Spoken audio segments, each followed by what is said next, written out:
Francisco Cândido Xavier, Obreiros da Vida Eterna, quarto livro da coleção A Vida no Mundo Espiritual, ditado pelo Espírito André Luiz.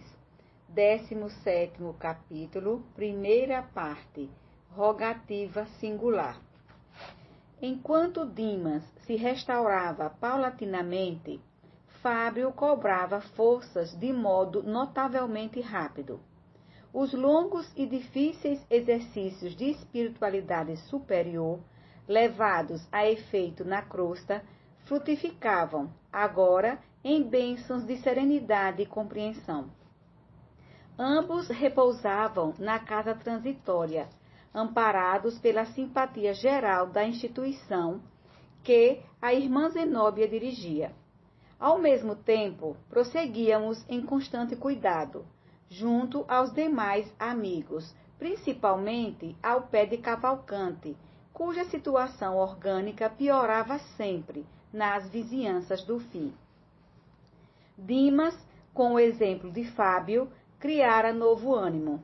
Reagia com mais calor perante as exigências da família terrena e consolidava a serenidade própria com a precisa eficiência.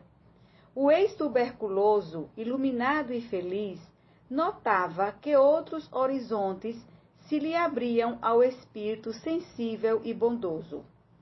Podia levantar-se à vontade, transitar nas diversas seções em que se subdividiam os trabalhos do Instituto, e dava gosto vê-lo interessado nos estudos referentes aos planos elevados do universo sem fim.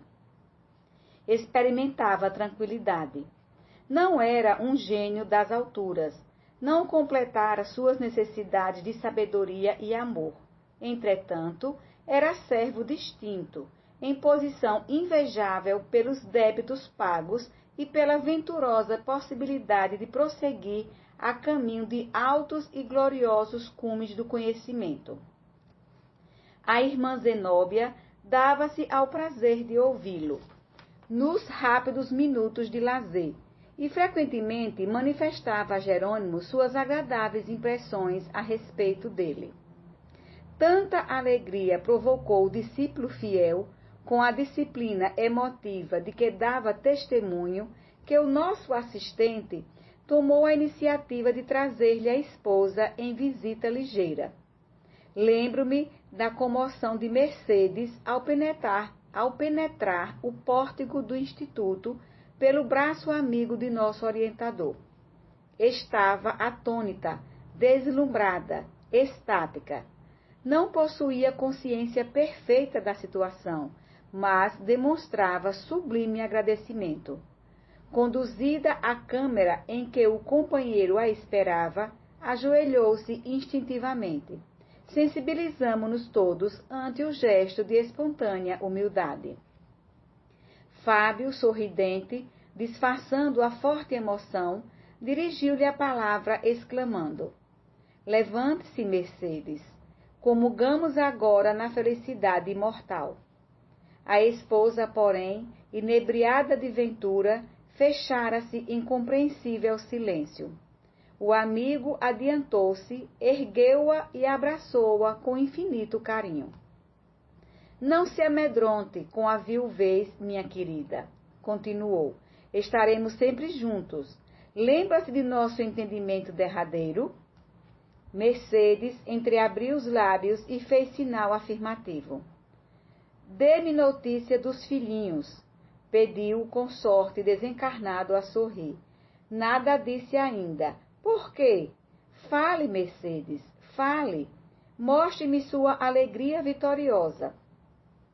A esposa fixou nele com mais atenção os olhos meigos e brilhantes e disse, chorando de júbilo: "Fábio, estou agradecendo a Jesus a graça que me concede. Como sou feliz tornando a vê-lo."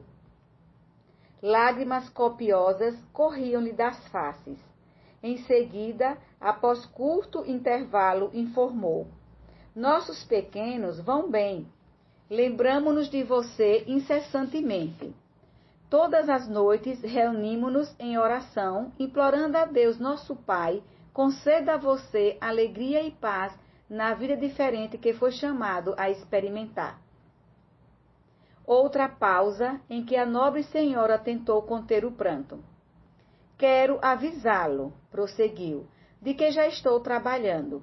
O senhor Frederico, nosso velho amigo, deu-me serviço. Carlindo vela pelo irmão enquanto me ausento, e creio que nada nos falta em sentido material. Temos apenas.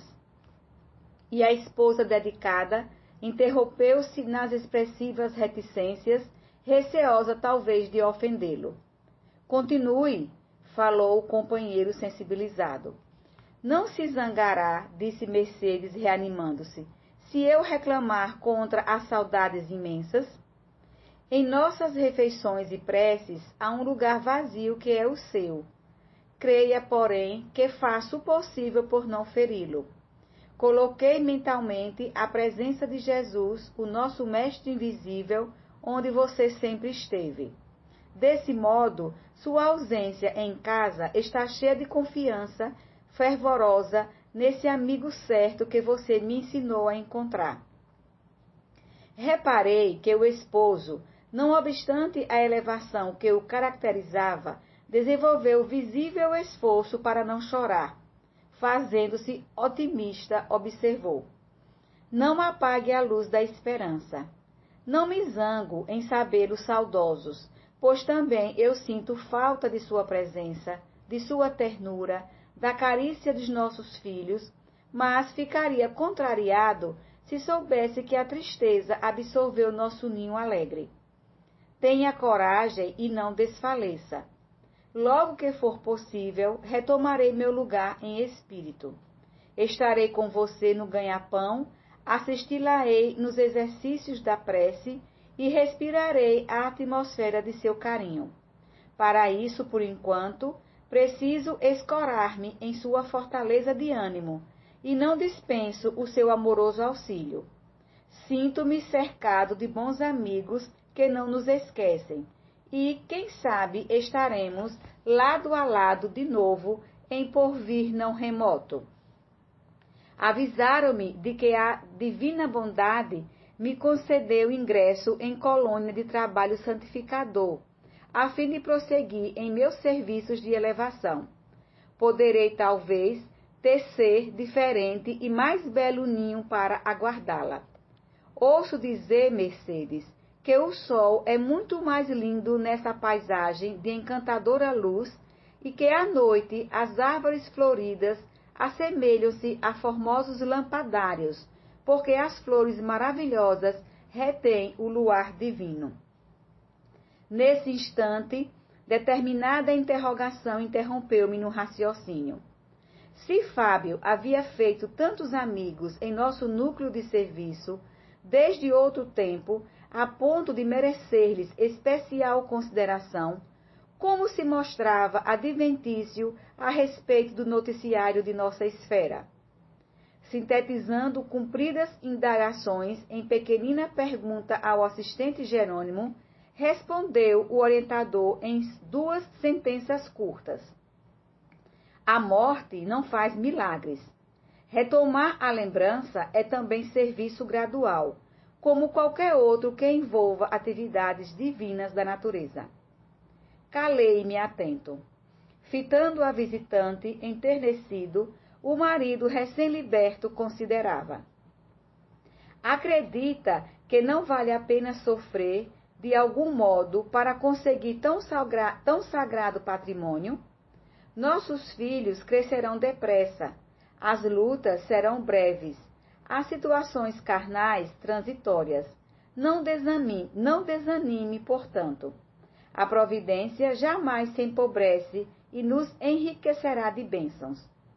Mostrou à esposa formosa expressão de conforto no semblante feliz, e, mobilizando as mais íntimas energias da alma humilde, manteve-se por alguns instantes de mãos postas, como a agradecer a Deus o imenso júbilo daquela hora.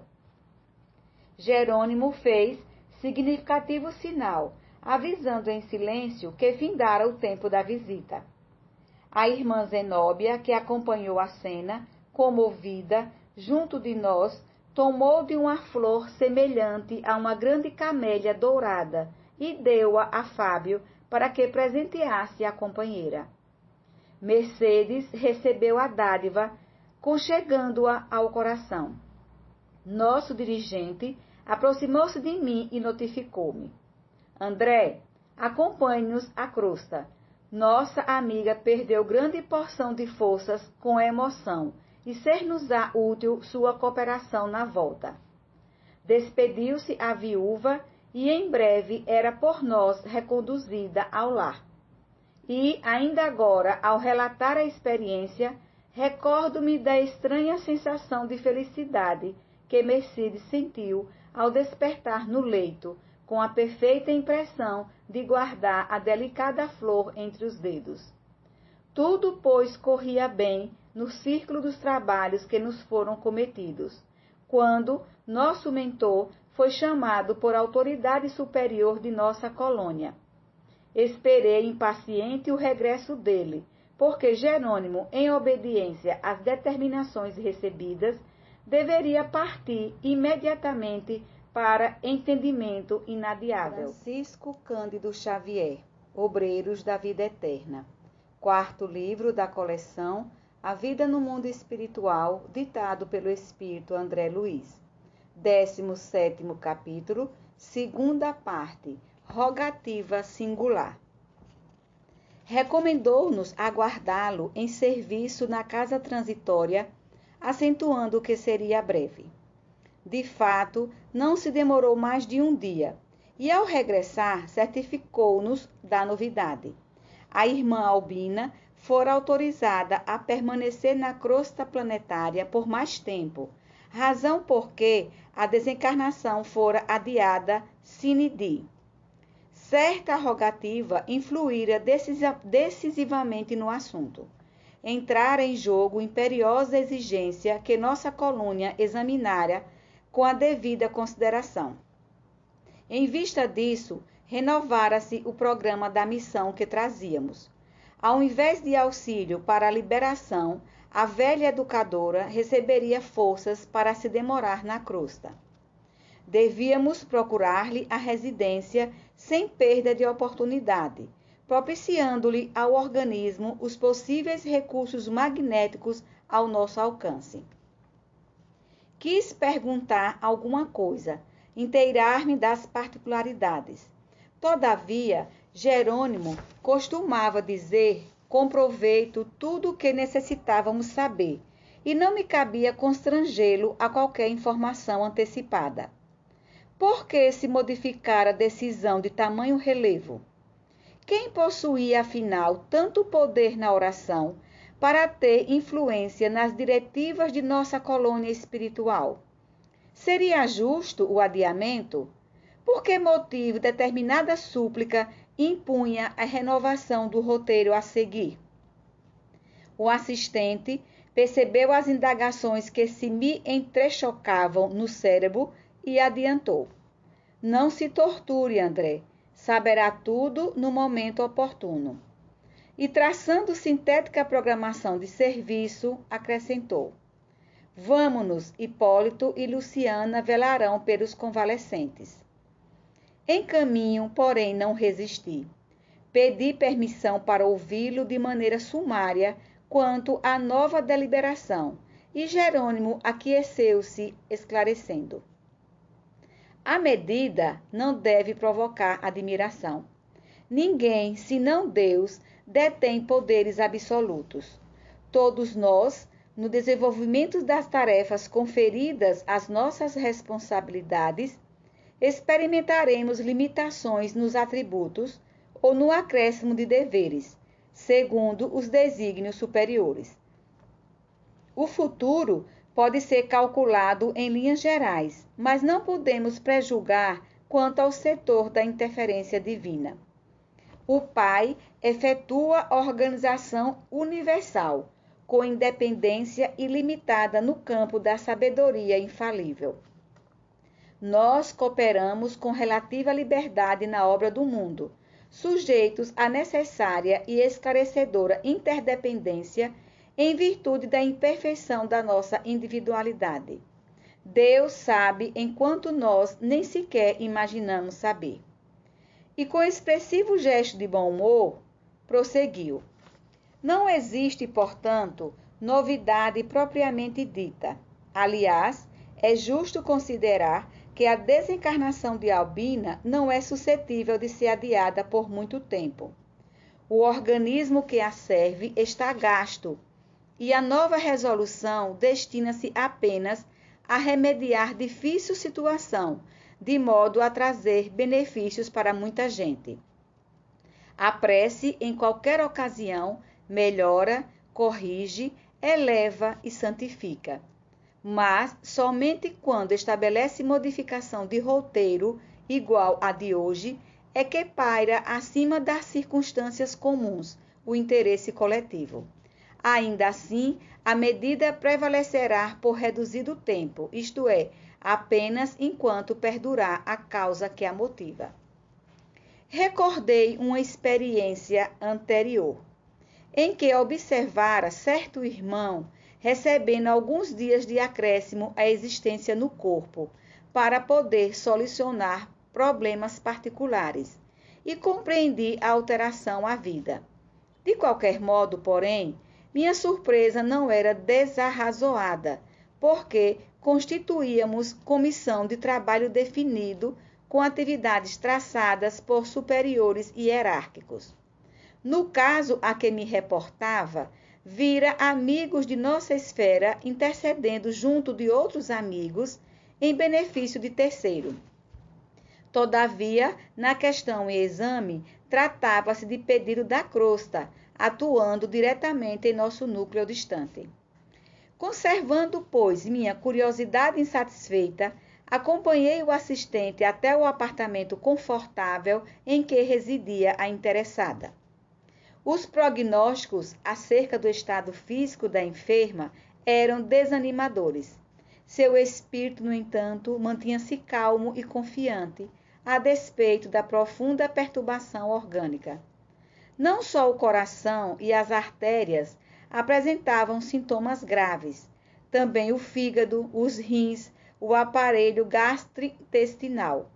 A dispneia castigava intensamente. Chegáramos no instante em que gracioso grupo de jovens, 14 ao todo, fazia em derredor da enferma o culto doméstico do Evangelho.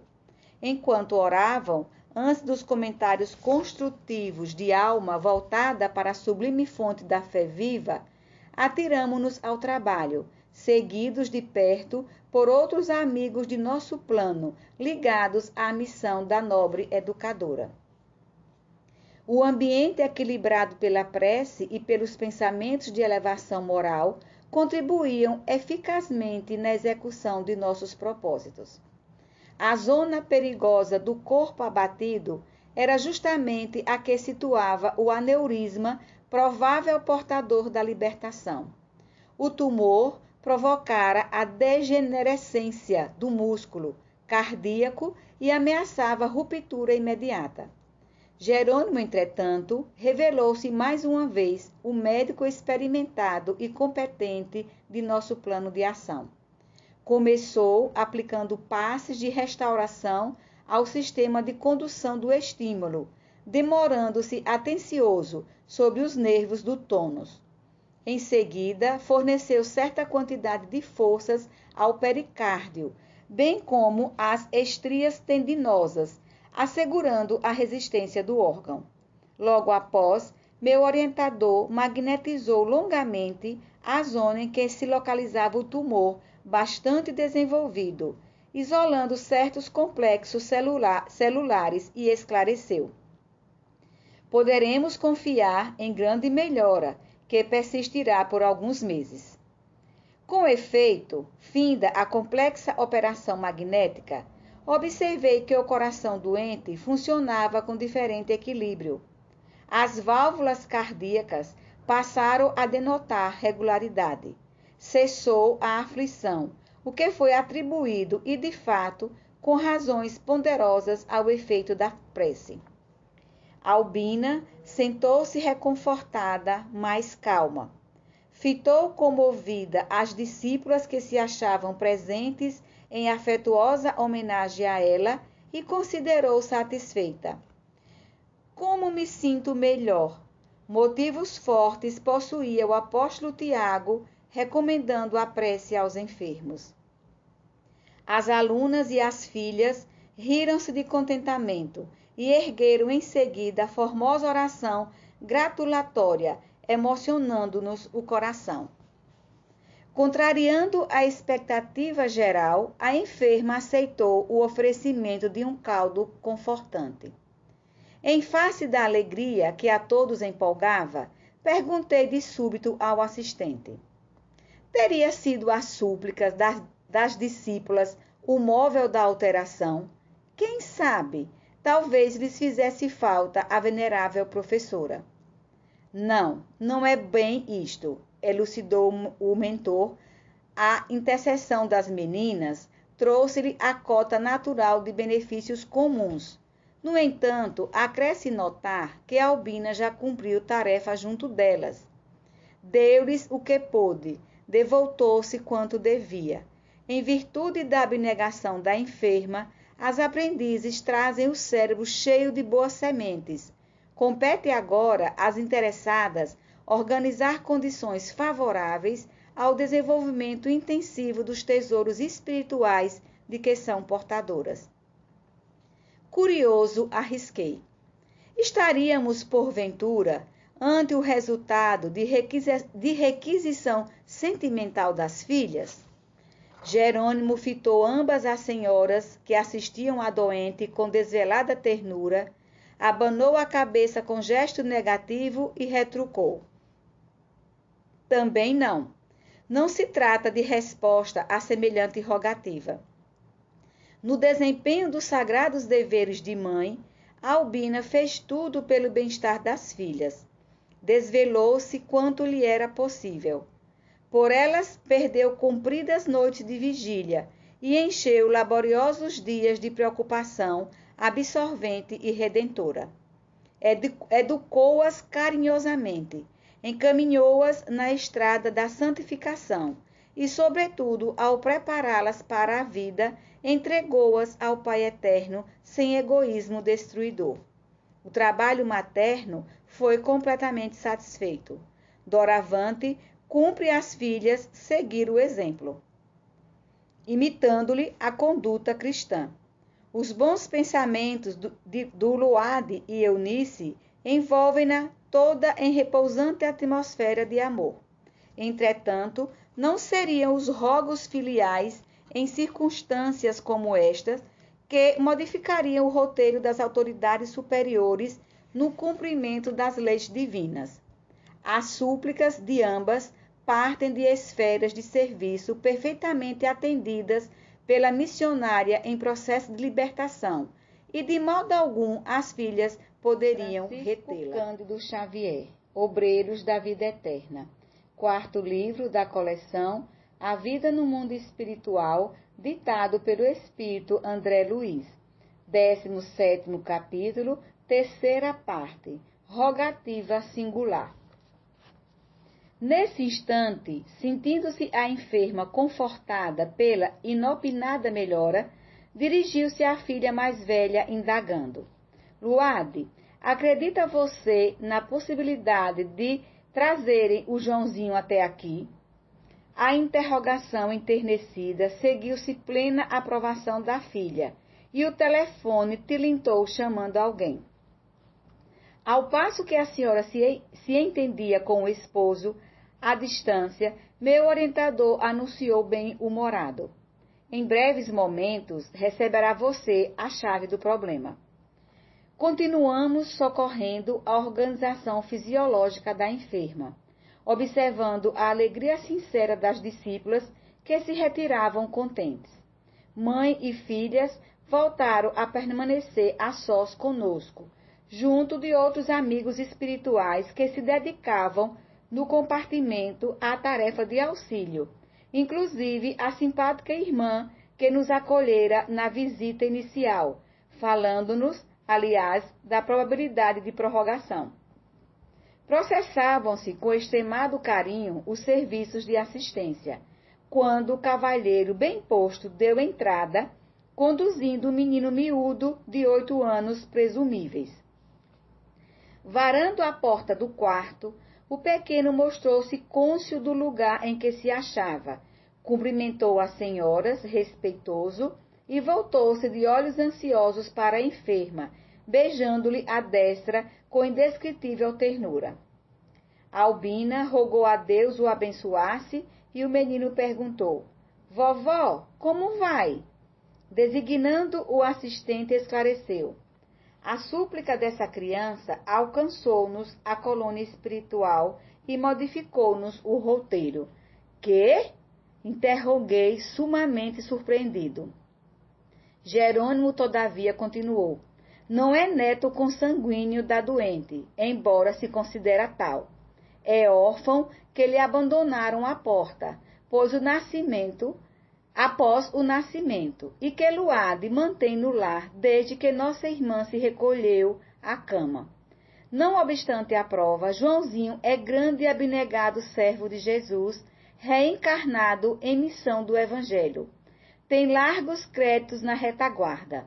Ligado à família de Albina há alguns séculos, torna ao seio de criaturas muito amadas a caminho do serviço apostólico do porvir.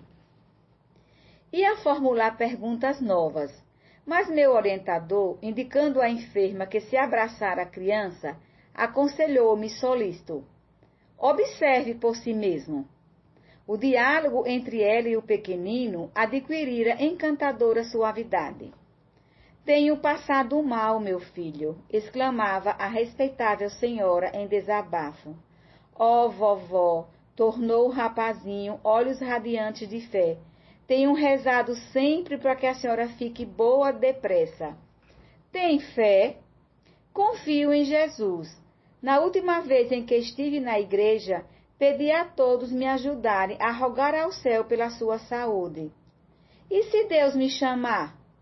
Os olhos lhe emudeceram, mas acentuou em voz firme: precisamos da senhora neste mundo. A Albina abraçou, beijou com meiguice maternal e prosseguiu: João, tenho sentido muita saudade de seus hinos na escola.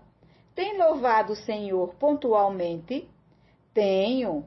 Cante para mim, meu filho. O pequeno sorriu jubiloso por haver encontrado motivo de alegrar a doente querida e indagou com naturalidade: qual? A enferma pensou e disse: Jesus sendo meu.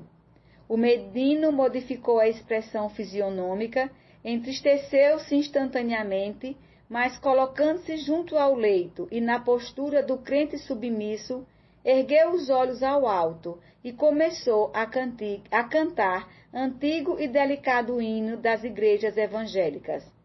Jesus sendo meu, sou muito feliz. Eu vou para o céu, meu lindo país. Expressava-se em voz tão dorida que o hino parecia amarguroso lamento. Finda a primeira quadra, esforçou-se para continuar, mas não conseguiu. Profunda emoção sufocou-lhe a garganta, as lágrimas soltaram-lhe espontâneas. Tentou debalde fixar Luade para ganhar coragem e, reparando que sua comoção contagiara a família, precipitou-se nos braços da doente e gritou com força: Não, vovó, não! A senhora não pode ir agora para o céu. Não pode. Deus não deixará. Albina recolheu, carinhosa, feliz. Que é isto, João? Perguntou, buscando sorrir. Observei a mim mesmo e só então reconheci que eu também chorava. Jerônimo, porém, mantinha-se firme e, rindo-se bondoso, reafirmou: o menino tem razão. Albina não irá mesmo desta vez. Atendendo-me à curiosidade, entrou em explicações finais, advertindo: que nota você de particular em Luade? recorrendo às observações que já levara a efeito, respondi sem hesitar. Reparo que aguarda alguém, uma filhinha que já entrevimos. Desde o primeiro encontro, verifiquei que está em período ativo de maternidade, em véspera da delivrança. Isto mesmo, confirmou o mentor amigo.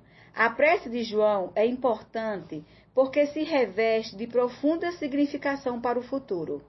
A menina em processo reencarnacionista é-lhe abençoada companheira de muitos séculos. Ambos possuem admirável passado de serviço à crosta planetária e escolheram nova tarefa com plena consciência do dever a cumprir. Foram associados de Albina em várias missões e muito cedo ser-lhe-ão continuadores na obra de educação evangélica. Não são espíritos purificados, redimidos, mas trabalhadores valiosos, com suficiente crédito moral para a obtenção de oportunidades mais altas. Apesar da condição infantil, o servo reencarnado, pelas ricas percepções que o caracterizaram, foram da esfera física. Recebeu conhecimento da morte próxima de nossa venerável irmã. Compreendeu de antemão que o fato repercutiria angustiosamente no organismo de Luade, compelindo-a, talvez, a claudicar no trabalho gestatório em andamento. A carga de dor moral conduzi-la-ia efetivamente ao aborto, imprimindo profundas transformações no rumo do serviço de que João é feliz portador. Socorreu-se, então, de todos os valores intercessórios, nos instantes em que sua alma lúcida pode operar na ausência da instrumentalidade grosseira que triunfou com as súplicas insistentes, obtendo reduzida dilatação de prazo para a desencarnação de Albina. Sempre comedido nas informações, Jerônimo calou-se preparando a retirada. A singular ocorrência enchia-me de encantamento e surpresa, e contemplando, sob forte enlevo, a pequena família em santificado júbilo doméstico, eu chegava à conclusão de que, ainda ali, numa câmara de moléstia grave, a oração, filha do trabalho com amor, vencia o vigoroso poder da morte.